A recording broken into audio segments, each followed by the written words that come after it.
Good day, everybody. Here we are again on All Season Adventures. Thinking Thursday for you guys. A little bit of a different environment. Not in the garage this time. This time I'm in the house because not sure how many of you guys follow my Facebook social media, but I did do a little survey this past week as to what would you guys want to see on Tinkering Thursdays. And I had a backyard front wheel alignment on the Acura or change the battery on my Surface Pro 5 for a second time. Just so you guys know, this is not a tutorial whatsoever. I actually changed my Surface Pro battery, was it 2-3 weeks ago, and put it back together. And come on over here. I'll show you guys what I got. As you guys can see, when I put it on, it says installed batteries. No batteries are currently installed. And recent usage, it shows nothing for battery usage or nothing. So I did contact the company and they're pretty nice. I asked them if there's something issues with software or something, and they don't do that stuff. Unfortunately, they don't know. So they said it could be a defective battery because for the first little while I could only get a half hour. Take the cord off, within a half hour it dies. Now I can get up to 3 hours, but I should still be able to get more than that. So the fact that I got like that doesn't detect the battery makes me wonder if there's a cord that's not plugged in properly or something. But anyhow, we're going to take it apart. There's a new battery right there. So yeah, we're going to take it apart, put the new battery in, and I'm going to show you guys, tell you guys what not to do, because as you guys can see, I got a little bit of cracked screen, whatever you not. That was from actually changing it the last time. Yeah, I tried to do it the proper way, but don't necessarily do what I do. I'm going to try to tell you guys what not to do, and maybe you guys can learn from me. So anyhow, first step, make sure you find a good video on how to change a Surface Pro 5 battery.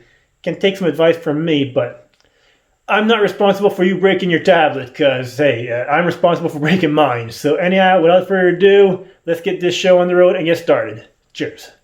Okay, first thing, I want to remove keyboard. Don't need that, that's for sure. And next thing, gotta use your heat gun.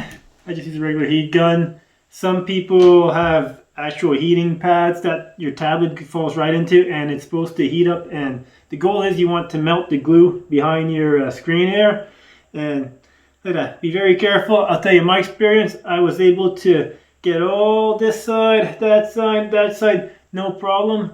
Up top, I was having it hot enough that it was actually warping the case itself. I got a little spot here, you can see it's actually warped, and still it was glued as can be and primed. Even though the case is melting on me, it still ended up cracking. So yeah, like I say, I'm no expert on this. I'm just going to tell you my experience as I'm going through it. So anyhow, because it is half broken, it should be easier for me to remove than you if you do yours. But anyhow, time to get going.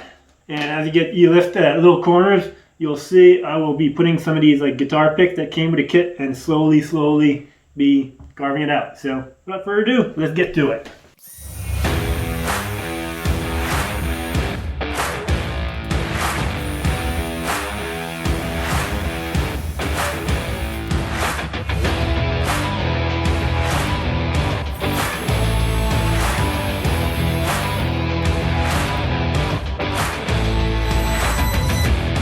There you go. As you guys can see, broken screen does come off a little bit earlier than a fully functional one, but still wish she was fully functional. Touch screen, everything still works on her. Okay, let's see what we got here. Try to put this so you guys can see. Next, you got a couple shields that you need to remove. Basically, just keep prying these till they come off.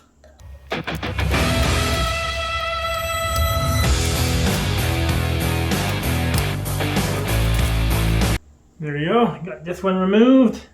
Okay, next you're going to want to keep removing all these little metal plastic shields.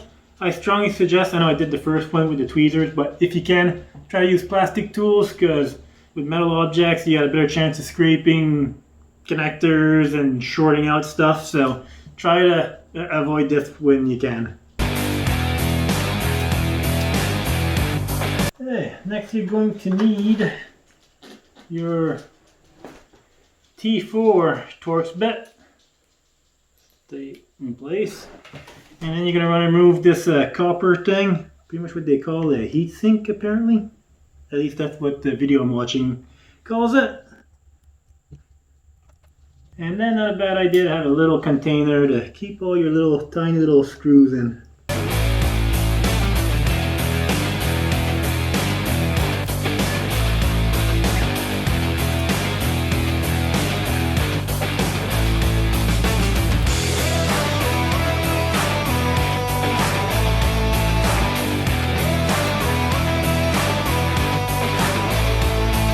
Next, remove the rest of the heat shields. Already had to start on that one.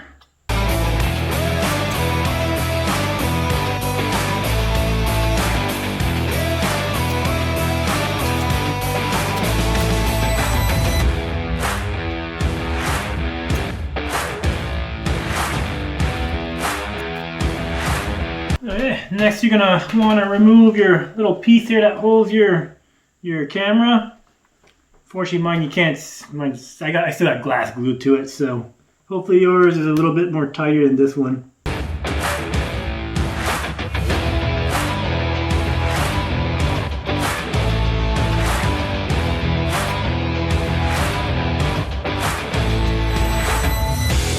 One little wire to undo.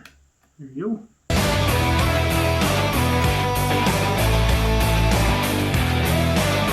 Next we got 8 tiny little plugs to unplug from the board.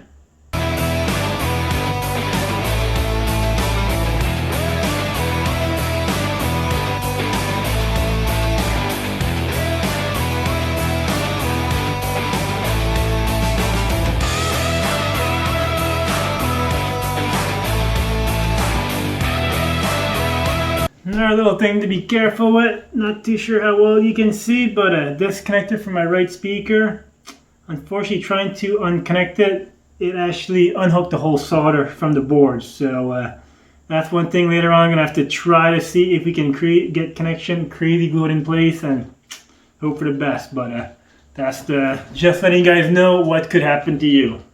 So anyhow, let's unscrew the right speaker here.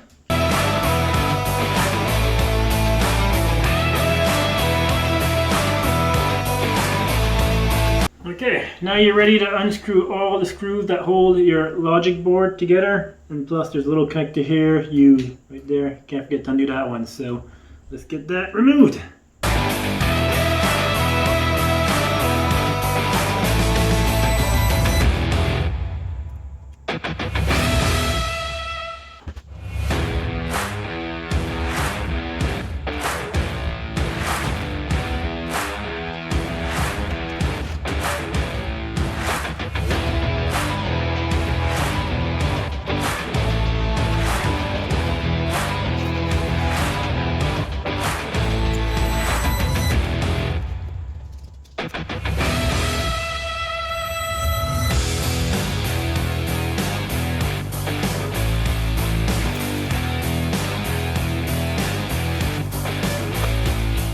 Okay, so next, finally we're at the battery.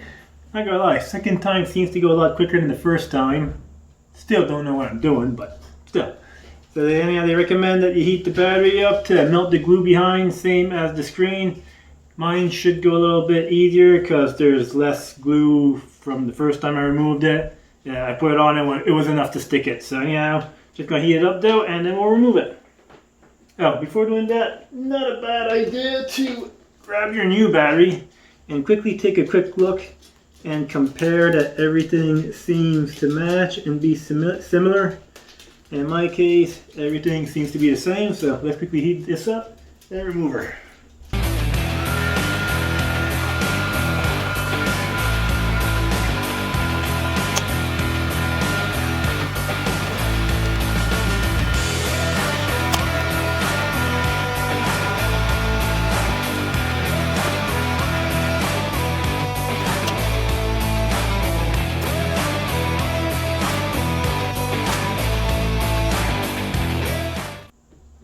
Ta-da, whole battery removed.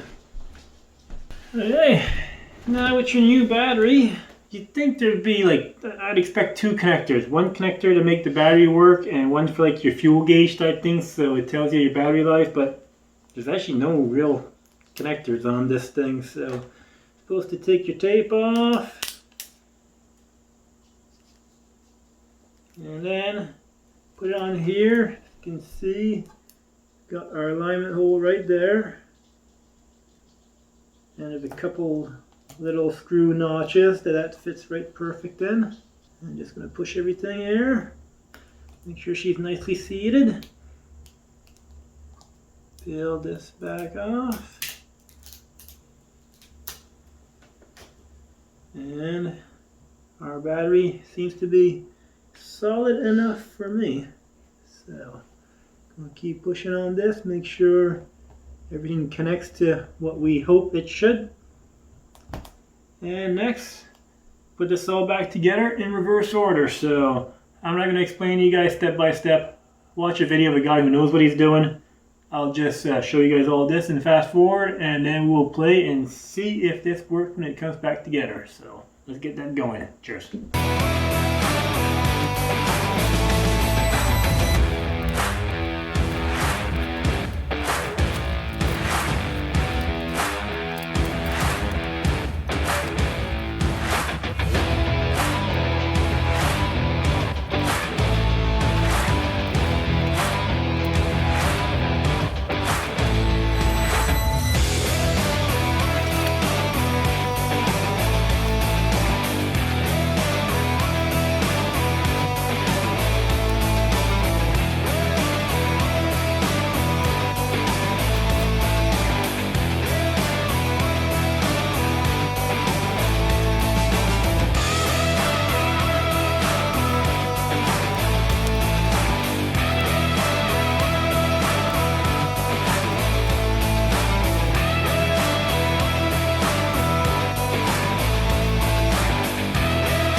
Okay, next is our moment of truth where we put our screen again and see if this still works or not.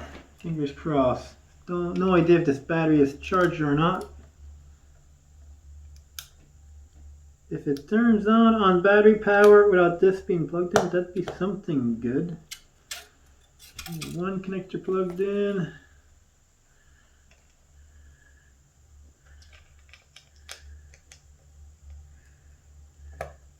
That's two connectors plugged in. Moment of truth. Which turns on. That's one good thing. So we're probably no worse than what we started with.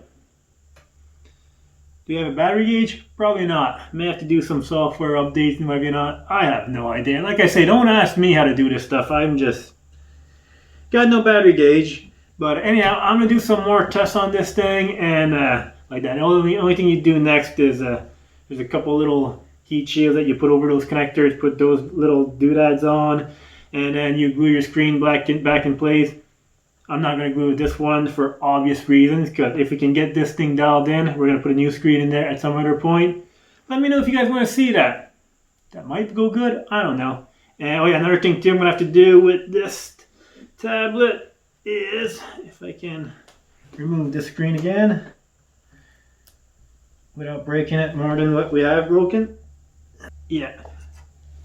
Over here, that little speaker wire that I mentioned, that I'm going to have to jiggle it while I have some sound going. Once I hear sound, find my spot, I'll put some crazy glue and try to glue it in place. Proper fix? I don't know. Like I said, I just do what I can. So anyhow, what I can tell you guys from this is don't be afraid to try stuff. If you fail like I did my first time, just try and try again. So anyhow, it's always learning new stuff. Till next time, remember to live everybody, and cheers. And I'll post a few little updates if I have time at the end where I got this sorted out or not. So anyhow, take care my friend. Cheers.